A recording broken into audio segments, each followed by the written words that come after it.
I'm not sure. It's really honestly good to see, but Geelong could just shred Mm, Bulldogs defense apart. absolutely, they If they could. got the ball forward enough. Like, but as I said, Bulldogs, if they can get a nice mix, it's one of those ones where you really got to see a quarter if you know the Bulldogs are in it or not. Last time it was a pretty good shootout, but it was at the Bulldogs' home. Mm, They're always an arm length away. You got to back in Geelong. yeah, agreed. Um, yeah, and because it's also in Geelong, you'd probably back them in just based on favoritism at the ground. It's much more comfortable Yeah, for them. after a few slip ups early, they're back on pretty good record there. Yeah, I definitely think the Dogs could surprise them. But I think Geelong are just Yeah, for sure. better favorited. Again, you sort of just got to see that first quarter before you really believe in the Bulldogs. Yeah, exactly right. All right, Saturday night. I wouldn't say a blockbuster, but it's the Coast AFL podcast matchup of Port Adelaide versus Richmond at Adelaide Oval. A game that we Yeah. both should have probably gone to, but financially neither of us could make it work. Granted, we didn't really talk about it, but it's always next season. Oh, I would have liked to, but yeah, Yeah, nah, it would have been we'll think great, but about oh it. well, it happens. Um, We'll try and make next season yeah, work. absolutely. But yeah, I probably tip Honestly, Port, but yeah. I mean, if I their midfield's going to be as putrid as they were last week, uh, yeah, and you if our know, midfield, granted we're gonna have no Taranto, and he's been really important, so I don't yeah, as I know said, the injuries how. Yeah, so our much going injury list forward is for still Richmond. definitely haunting us. We still don't really have a Yeah. forward line. But yeah, as I said, again, and it's one of those things where against any other team, you would be like, oh, Port Adelaide's a bit thin in the tall forward department. As I said, losing a few players, especially if Marshall doesn't come up. But against Richmond, I don't think that's as important. They don't quite have the personnel. If it's So wet weather yeah, footy, I could swing. Maybe yeah, I won't swing the tip. I'm definitely tipping Port, yeah, but I exactly. definitely could Momentum. see the momentum swing to Richmond's favor. Yeah, So it's just something to keep an eye out for. You hope we get a win towards the end of the season, just to lift our spirits a little bit going into the off season. yeah, for sure. But yeah, you And I definitely must admit, we tip wise go Port. exactly. I think it's going to be one of the games where one of us is going to be dual watching because we're both probably going to watch Port versus Richmond. I actually won't be watching this game because I will be at Rod Laver Arena watching Tenacious D. Huh? So Well, there you I'm gonna go. miss a couple of the Saturday games yet again. Um, All right. I should I said, oh, I'll probably be able to watch the late early afternoon ones, but we shall see how that yeah, goes. I will work it out. But yeah, that would be nice. So, yeah, so if Richmond do get beaten, at least At least you'll I want to won't be get there to to. see it. Oh, the flip I miss side's seeing us always, beat Adelaide. If I miss seeing us beat Port Adelaide, I'm gonna be yeah, very sad. yeah. Anyway, it's Anyway, life. yeah. Good concert to go to, nevertheless. All right, let's jump over to the Sunday. Yeah, well, the funny thing about Saturday night is like the Twitch Melbourne meetup is on at the same time, and I RSVP'd for Okay. that, completely forgetting that I was going to Tenacious D. So I'm just like, ah, so many things. So many things. But yeah, let's now jump over to the Sunday Talking about a games. thing, Brisbane, Brisbane Sydney, and Sydney in sexy. Brisbane.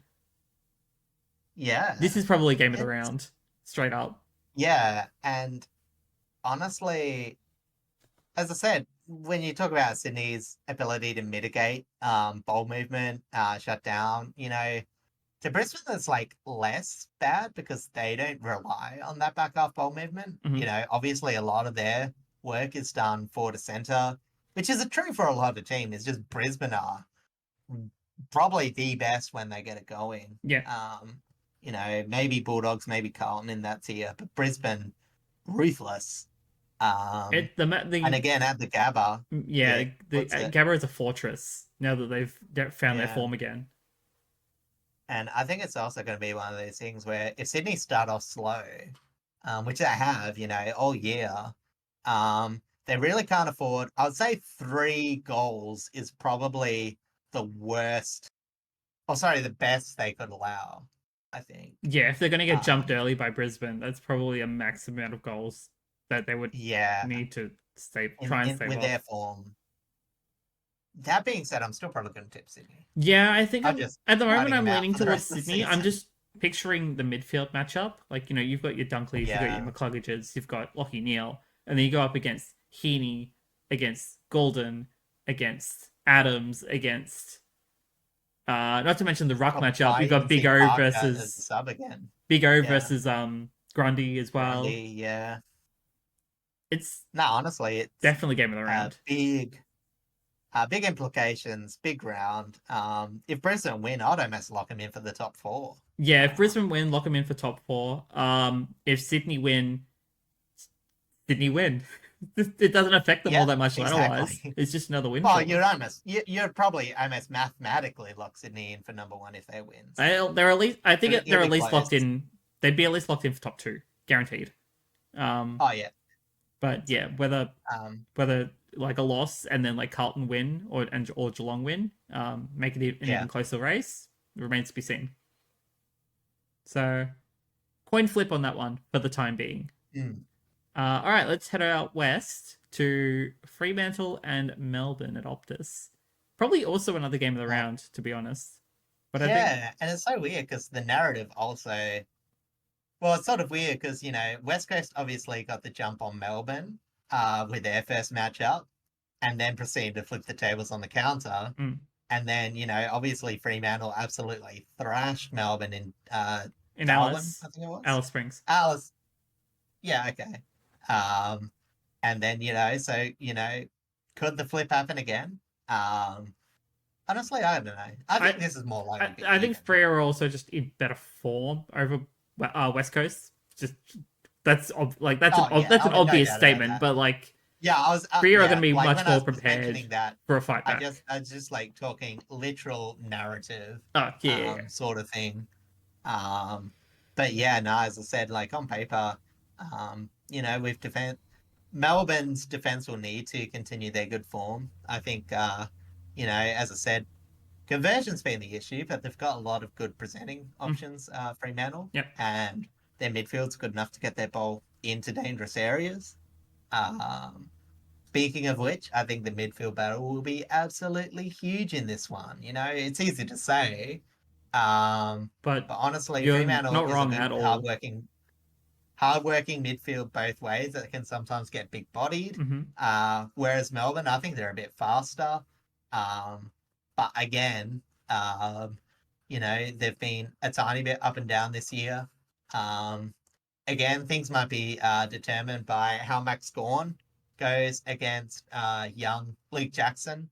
If Duke Jackson can nullify a bit of that, then, as I said, Melbourne's midfield might not be able to as easily find their way into the game. But yeah, both defenses, they're pretty sound. You don't need to tell that.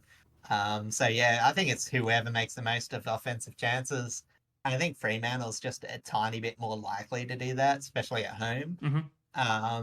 But you know what I mean? It could be like an exciting game that still finishes like 10-15, like 9-18 or something. You know what I mean? Yeah, it could be a massive behind count, but still a crazy scoreline. I can imagine high scoring shot, maybe not always goals. Yeah, and possible low conversion count. Yeah, exactly.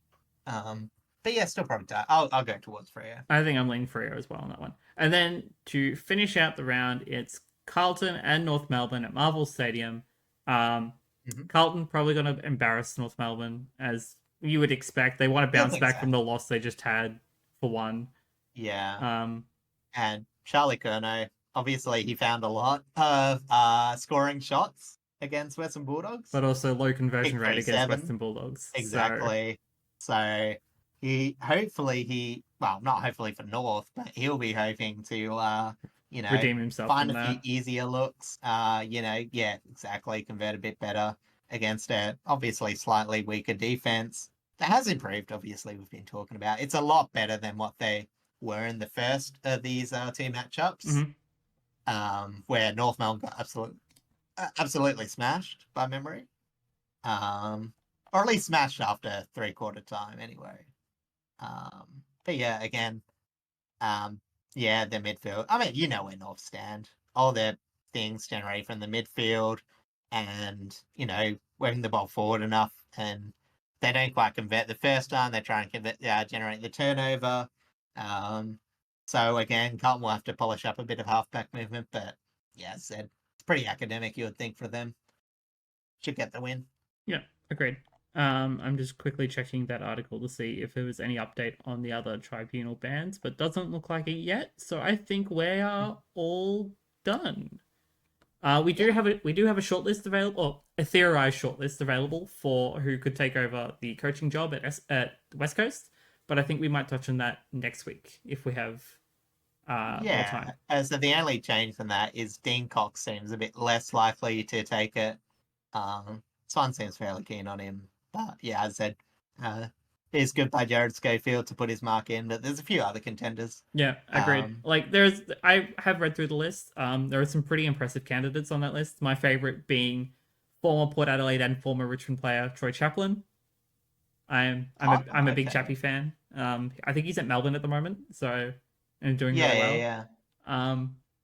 But yeah, we'll touch on that list probably next week.